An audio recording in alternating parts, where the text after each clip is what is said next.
Hi there, I'm Thomas Wright, a 20-year-old sophomore at UVM, and I'm going to explain a little bit about my research experience for undergraduates, also known as an REU here at UVM. And my project is officially called Dynamic Simulation of Satellite Swarms. And so it comes in two parts. I started first with a 2D satellite simulator, and that's what I'm going to be showing first here. So here's the pop-up screen. You can enter a size in pixels of the simulation. And so I'm going to go with the default, which is just a square, but it's going to run a little orbit simulator of this satellite. And it lets you control it with the keyboard, the arrow keys on your keyboard. And additionally, you should be able to add in your own algorithms for controlling the rotation of the satellite around this planet. This is all programmed in Python, and this has been made for Dr. Hamid Ossareh and his work with satellite swarms.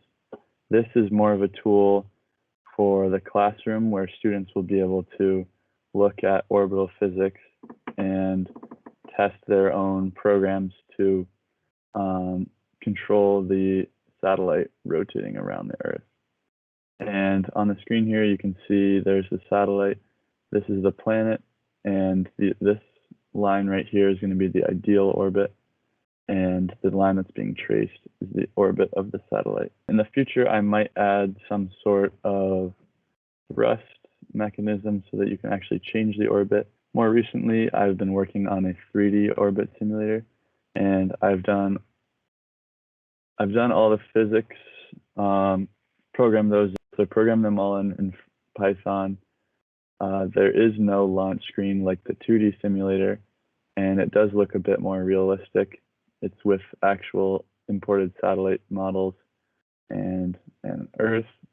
Here I have a help menu that gives the user an idea of how to actually run this thing. You can scroll around to look like this, zoom in and zoom out with the wheel on your mouse. And additionally, you can move around side to side with the keyboard. I've also added the rotation like the 2D model, except this version in 3D. Right now I have it only hooked up to one of the satellites, but you can see I can move this one around in all dimensions, like so. This will be a much more useful tool because you'll be able to do satellite rendezvous, deorbiting satellites, swarm control, so controlling multiple satellites at once. And it's based on a class system, so it's super easy to add in multiple satellites. Like right now I have 2, but you can add more, you just have 1, whatever. And I'm currently working on adding in planes so that you'll be able to see the angle from the equator at which the satellite is orbiting on.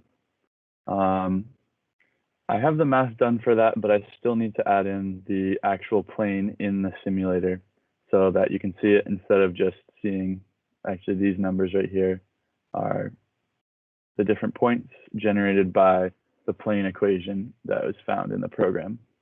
Additionally, I have got in the thruster control for moving the satellite around itself, as you can see, but I need to add in the control for speeding up and slowing down the satellite and getting it into different orbits, so that way you can simulate what I was talking about before, rendezvous, deorbiting, all sorts of stuff.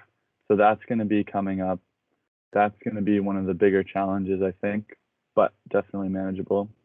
I'm still working on the user interface, but as it is, I think it's going in a good direction, and it looks pretty good for the stage that I'm at. This has been a very interesting research project for me because I'm majoring in electrical engineering, and so I don't get to do that much Python. In fact, I haven't yet taken a Python course at UVM, but Python is my favorite language so far, and I've really had a lot of fun learning about all this stuff in physics to be able to program this. And it's cool to know that my work is going to be used by professors and students and help with advancing space control. The program is also fully scalable, and it uses Ursina. It's built on top of Ursina, which is a new development tool that is really easy and allows for quick creation of games and simulations like this.